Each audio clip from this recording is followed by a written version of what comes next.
guys, Rick Shaw here. It's still Wednesday the 7th, and my sweetie and I were out doing a little shopping today, and she's a bargain hunter, Maximus. Well, we saw this I would just call the Hutch down at Tropical Tim's, and we really liked it. We both liked it, so we thought we want to buy one, and we were hunting for them for a while. Well, she found this one for $4,600 assembled, and we started to get our stuff in it. We're still a little bit messed up here. And then while we were down there, I found a really nice water cooler thing, so we don't got to jam up the fridge all the time with bottles. But you can't put these on. I think it takes a certain kind. I'm going to go back to the store tomorrow and try to figure that out and see what we got. But the bigger kids are outside playing. Mr. Moon was looking at his deal there. Scoot it over, mister. All right. And I'm just kicking back finally, and really like that. It kind of matches the fridge. It's not in with the table, but we're digging on it. I just want to get a thing where I can keep the cold water going for them guys. We don't need the hot water there, but it's pretty cool. And then I seen somebody commented on the last vlog about the truck, and what happened to me was back in was in 1990. I did a job for a guy, and I got a really big bonus. It was my first big bonus I ever had. So I had a buddy that I knew for many years named Don Maglicetti, and he was a salesman. He didn't just sell at one dealership. He sold at a bunch of them. He could go and he would find you the vehicle you want. So I went down there and I was wanting a 3/4 ton Chevrolet pickup truck. I liked the Chevys back then. I don't know how they are today, but back in the 90s, you didn't want anything else. You wanted a Chevy. So I went down there and was talking to him, and he says, "Hey, let's go for a ride. I had an old truck then." He said, "Leave yours here, and I'm going to take you over to this other dealership. I got one I think you might want." So we get over there, and it was a Chevrolet. It wasn't a 3/4 ton, but it was a nice heavy-duty 4-wheel drive. It had Detroit lock and axle on the back and limited slip on the front. I didn't want locking in the front because you get stuck in ruts if you do that. You need the wheels to slip. So it had that. That was what I wanted. It had a 305 motor, and a stick, 5-speed stick shift, and it was heavy duty everywhere. So we started haggling around with him, wheeling and dealing, and it was $17,900 for the truck, and I wound up getting it for $13 even. Just haggled with him. What happened was he wouldn't come down under 15, so I said, "Yeah, all right, you know what, fine, goodbye. I thought you was going to help me out." So I went home. That was a Saturday. He drove it out to my house on Sunday, and I told him, "You get the hell out of here. I don't want that truck now, you prick. I don't want no used truck that you drove." It was 25 miles to the dealership, and he drove it out there and back. And he was showing my wife when I came in. "Oh, no, get out of it." So I threw him out. And then he called me Monday. He was hounding me Monday all day. Wouldn't answer the phone. I had one of them dual phone answer machines back in them days. Wouldn't answer it. Well, then finally, Tuesday, he called. I picked it up. He says, "Come on down. I'll give it to you for what you want it for." And I was like, "No, I don't. That's a used truck now. It's not new. You drove it out to my house. I want sliding window and bed liner." And guess what? He gave it to me. So we went down there, picked up the truck, and then I bought a Intertech rear sway bar for it, and I bought leaf springs that they hit little things when it's loaded. They don't hit nothing when you're driving it, but when you get a load on it, there's little L brackets that you mount on the frame that hits. So that was pretty cool. And then I went and bought a It was a company called Vortec Supercharger. And the truck ran pretty good. I have to admit, it ran really good. After I got it broke in, got the oil changed a few times, I put that Vortec Supercharger on it, and it had 8 pounds of boost, is what that thing run off of. And boy, I'll tell you what, I don't know how much more power it gave it, but to me, from the seat of the pants, it felt like it doubled it. That thing just cooked.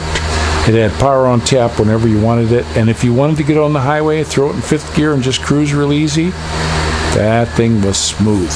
It got great gas mileage, as long as your foot wasn't too heavy, but boy, when you needed the power, it had power galore. And that was my work truck. I had that dang thing for 11 years, and guess what went wrong with it in 11 years? Nothing. I put a couple sets of tires on it. I put some brakes on it. That's it. And then I did my maintenance. I did the radiator fluid. I did the oil. I did the gearbox fluid, the pumpkin fluids. I did that kind of stuff. Nothing too heavy. I changed my brake fluid on a regular basis, and nothing went wrong with that truck. And it ran strong the whole time I had it. So that was a great one. It was a silver 8-foot bed Chevy Silverado, and it was it had the 305 heavy-duty truck motor, big 4-bolt, all the good stuff on it, and it was a great truck. I'm telling you what, I wished I had a truck like that again. But here, getting around, it turned pretty good. I have to admit, it was a good turning truck, but in these streets and alleys, it's not good. When we were out shopping today, making the turns you got to make in a big truck here, I don't recommend it. A lot of foreigners come here and they go big wig and they buy a big pickup truck. I got my big truck, just like I had in the States. Worthless here, guys. They're just a pain in the ass to drive. I got a car out here, a Mobilio, that turns really tight, and it's kind of big for here. You know, I see these people driving in these little Wegos and the Alto 800s. They're the smart people. They're the smart ones. Those things get around wherever you want to go. And I want to do a tricycle. It's probably going to be next year. But I want to do that because when I go do my shopping, that's what I want to do it in. I'm actually thinking of going down to Mindoro and getting one of those ones where the tricycle sits inside of it, and it's like a little bus behind it. That might be a better thing for us, and they're not that much more money. I'm hoping for that, but that's going to be one of my things. I'll think of what I'm going to do. There's a lot of places around here tricycles aren't allowed to go, but if I get one of those got 4 wheels, 2 in the back and 2 on the bike, so they can't tell me I can't go anywhere. So that'd be nice to have.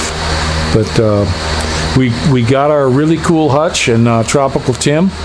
I'm glad I saw that because we never paid attention where we were and saw one like this. It's extremely sturdy. I mean, you could put tons of weight in the thing, and I'm liking it. I think it's really cool. It's kind of getting some crap out of our way right now. My next thing I want to get is the big cabinet for outside, so I can clean that area up. And it's constantly getting things done here. We've got the air conditioners things coming, and this is the Philippines. We're fixing our tiny house up. We're having a lot of fun doing it, and we're liking it. I'm just trying to make it so that it's a little more open so we can walk through. We had our those blue things sitting over there, and now we got this crap here. It's all getting stuff put away. Today I went upstairs and a bunch of stuff went underneath the bed upstairs. Those blue things went up. We're using them kind of as a stand right now. I want to get a couple more dressers that match the ones we have, like for bathroom towels and stuff like that. And then I want to get cabinets up around so we can get a lot of this stuff off the floor. And it's all going to work out. It's a fantastic little house. We're real close, our little family, and just loving it. I'm loving how things are going right now. I finally got the Hutch. Hello. But we popped the hole. By the way, we popped a little hole in the back so we can get our cord through there. I drilled that hole in there today so we could plug it in, so we could have our coffee pot over here. We'll see how the steam goes. But it's a beautiful evening. Look at this.